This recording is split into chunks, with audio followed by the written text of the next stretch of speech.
मंगत लाल अपनी पत्नी शर्मीली और बेटी रूबी के साथ उदयपुर नगर में रहता था। पेशे से वो एक जमींदार था, लेकिन वो बहुत ही कंजूस और लालची किस्म का इंसान था। उसे पैसे और धन से कभी संतुष्टि नहीं होती थी। वो हर वक्त लोगों से ठगी करके धन जुटाने में लगा रहता था। एक दिन शर्मीली ने उससे कहा, अजी सुनते हो, कुछ पैसे और गहने दे दो, मुझे अपनी भतीजी की शादी में जाना है। क्या तुम हर वक्त मेरे पैसे उड़ाने में लगी रहती हो? हैं? तुम्हें समझ नहीं आता मैं कितनी मेहनत से पैसे कमाता हूँ? हैं? हाँ, मैं जानती हूँ कितनी मेहनत से कमाते हो, पर मुझे कुछ पैसे दे दो ना।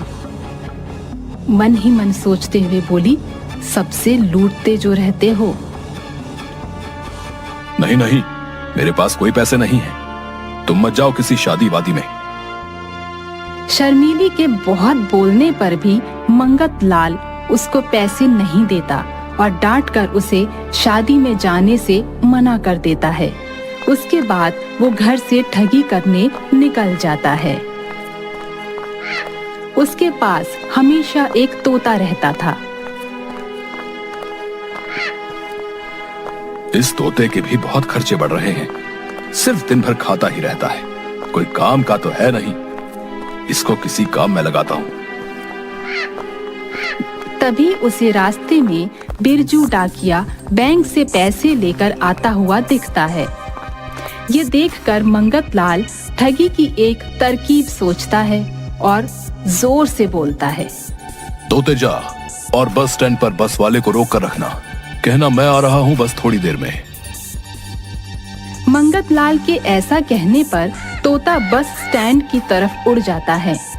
ये देखकर बिरजू को लगता है कि सच में ये तोता अपने मालिक का कहा मान रहा है। वाह भाई साहब, क्या ये तोता सच में तुम्हारा कहा मानता है? हाँ, ये मेरा दुलारा और आज्ञाकारी तोता है।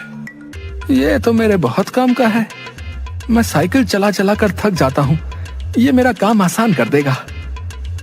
आप क्या सोच रहे हैं? ये तोता खरीदने की कोशिश भी मत करना, क्योंकि ये मैं कभी नहीं दूंगा। ये मेरे बहुत काम का तोता है। ओ भाई, ये तोता प्लीज मुझे दे दो ना, मैं तुमको इसका सही दाम दूंगा। मंगत लाल साफ मना कर देता है।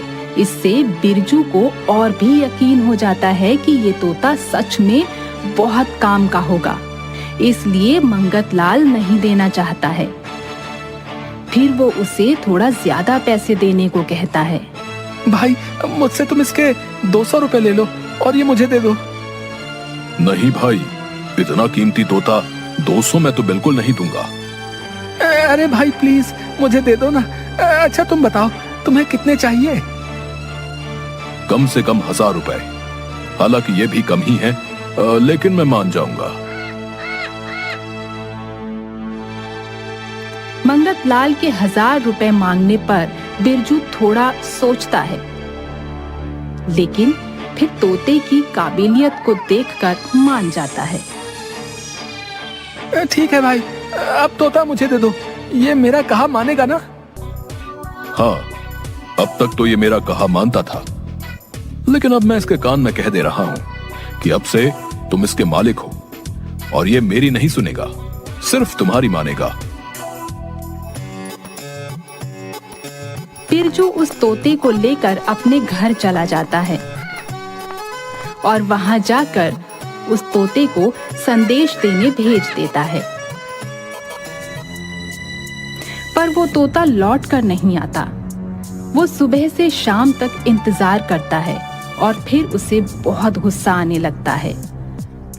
लगता है उस आदमी ने मुझे ठग लिया। रुको, अभी उसको मैं ढूंढने जाता हूँ, फिर उसको बताऊंगा। इधर मंगत लाल फिर से किसी और को ठगने के लिए वही रास्ते से जा रहा होता है। तभी बिरजू उसे वहां मिल जाता है और कहता है, अरे भाई, तुमने मुझे ठग लिया। उस तोते को मैंने संदेश देकर भेजा तो वो वापस ही नहीं आया। तुम क्या पागलों जैसी बातें कर रहे हो? मैं तुम्हें क्यों ठगूंगा? मैंने तो तुम्हें अपना दुलारा तोता दे दिया। तो फिर वो वापस क्यों नहीं आया? तुमने उस तोते को जहां संदेश पहुंचाने भेजा था, वो जगह पहले उसे दिखाई थी। नहीं भाई, मैंने तो ऐसा नहीं किया था।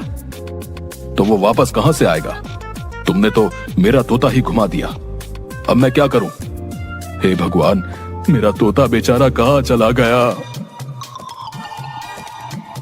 मंगत लाल को ऐसे रोता देखकर बिरजू को उसकी बात पर यकीन हो जाता है और वो वहां से अपना उदास चेहरा लेकर चला जाता है। इधर मंगत लाल ठगी करके बहुत खुश होता है।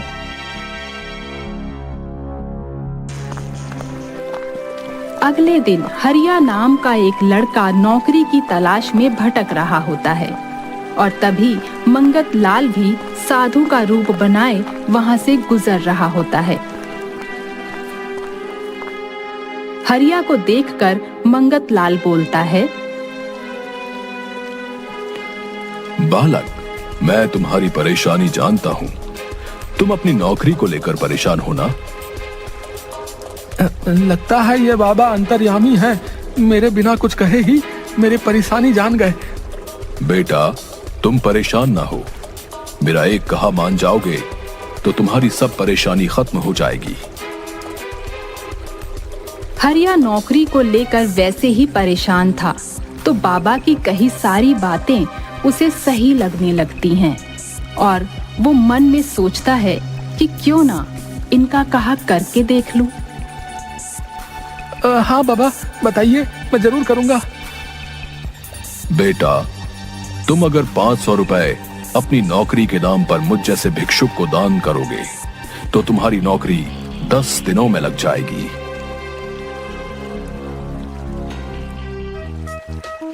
मंगत लाल के इतना कहने पर हरिया थोड़ा परेशान होता है, पर बाबा की बातें सही समझकर वो ऐसा करने के लिए तैयार हो जाता है।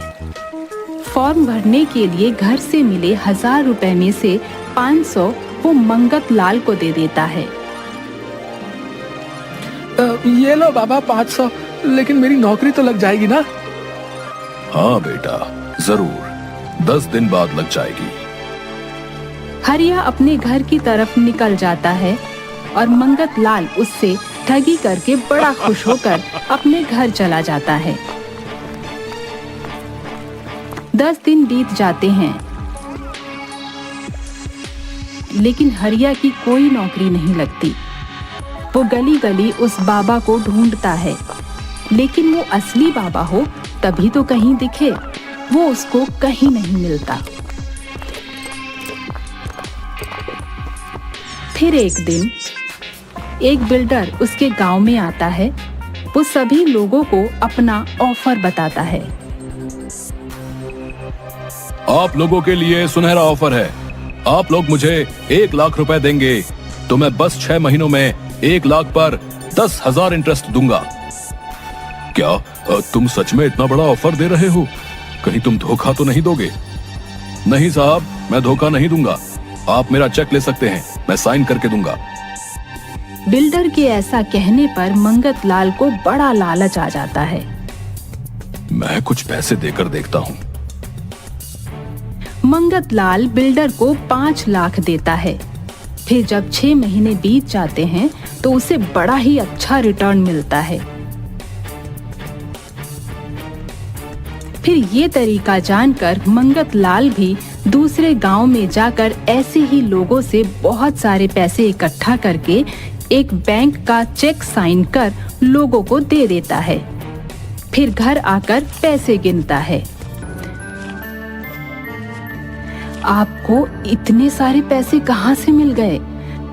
मैं पैसे मांगती हूँ तो आप मुझे नहीं देते। अब तुम मेरे पैसे को नजर लगा रही हो, हैं? मेरी इतनी अच्छी आमदनी हो रही है, अब चलो जाओ यहाँ से। मंगत लाल अपनी पत्नी को डांट कर भगा देता है। जैसे ही लोगों को दिया हुआ समय पूरा होता है तो वो अपना बैंक खाता बंद करवा देता है। फिर वो लोग उस खाते से पैसे नहीं निकाल पाते। और मंगत लाल की बहुत खोज करते हैं, लेकिन वो उन्हें नहीं मिलता।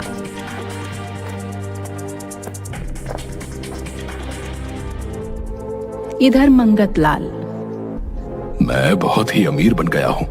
इतने सारे पैसे कमाकर मजा आ गया। कुछ ही दिन बीतते हैं और दूसरे गांव में वही बिल्डर जाता है तो सभी गांव वाले उसे पकड़ के मारने लगते हैं और उसे ये सारी बात बताते हैं। मैंने तो ऐसा नहीं किया ना। मैं तो सच में आप लोगों को पैसे देने की बात कर रहा हूँ।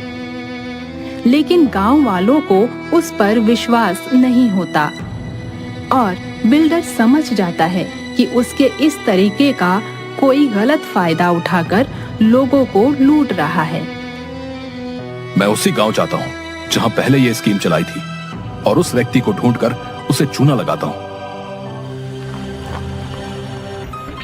बिल्डर उदयपुर गांव में आता है। पैसों से माला माल हुआ मंगत लाल लोन देने के पोस्टर लिए रास्ते से जा रहा होता है। ये देखकर, अच्छा, ये वही व्यक्ति है जिसने हमारी स्कीम का गलत फायदा उठाया।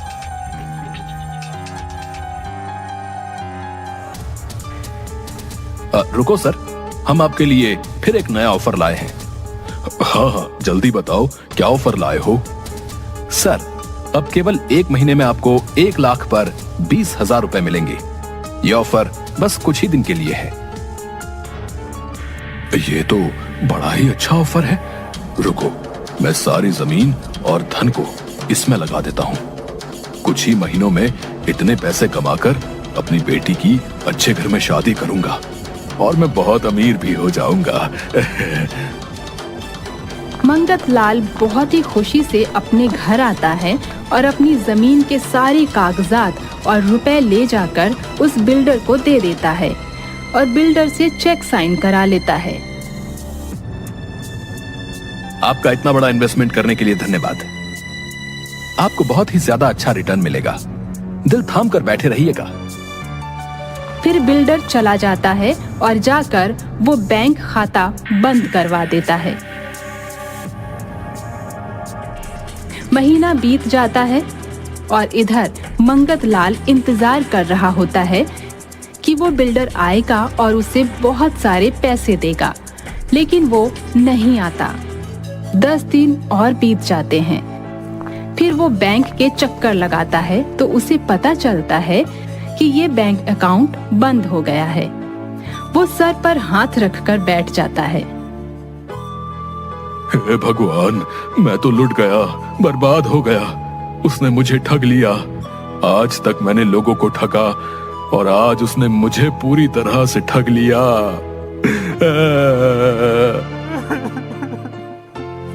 मंगत लाल रोते रोते घर आता है।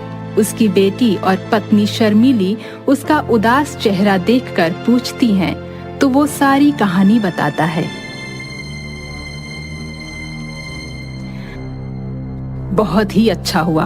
आप जैसे लोगों के साथ ऐसा ही होना चाहिए। हम अब घर छोड़कर जा रहे हैं। मैं तुम्हारे साथ अब कभी नहीं रहूंगी। नहीं नहीं, मुझे अकेला छोड़कर मत जाओ। मुझे माफ कर दो। आज के बाद कभी ठगी नहीं करूंगा। मंगत लाल अपनी पत्नी और बेटी को रोकता है, लेकिन वो उसे छोड़कर चली जाती हैं। मंगत लाल को अपने किए पर बहुत पछतावा होता है और वो सोचता है कि फिर वो कभी ऐसा नहीं करेगा। सीख: हमें कभी भी किसी को धोखा देकर पैसे नहीं कमाने चाहिए।